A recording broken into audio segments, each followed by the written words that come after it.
වෙසක් පුන් පොහෝ දිනයක් වූ 1950 මැයි 22 වැනිදා දක්ෂිණ ලංකාවේ කොටපොළ රඹුකන ග්‍රාමයේ උපන් සිද්ධාර්ථ හිමියන් මූලික අධ්‍යාපනය ලැබුවේ මොරවක වැලිව බෞද්ධ මිශ්‍ර පාසලෙන්.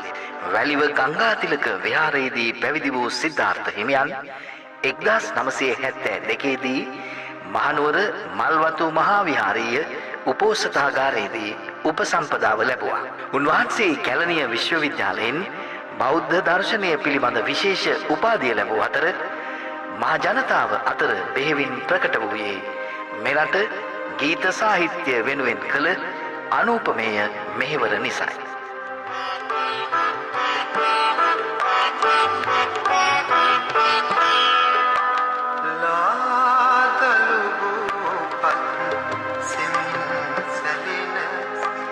සරසවි කලාභූෂණ ඇතුළු සම්මාන වලින්ද පිදුම් ලැබූ රඹුකන හිමියන් කලක් ශ්‍රී ලංකා කලා මණ්ඩලයේ සභාපති ධූරයද හෙබ වූවා.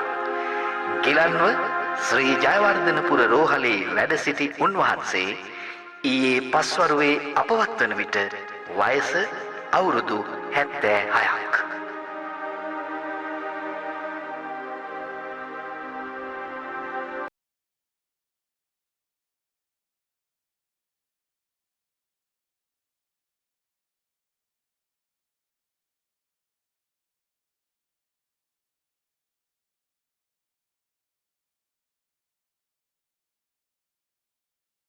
ගීතයෙන් හදවත් ස්පර්ශ කළ යතිවරයා දැයෙන් සමුගනි.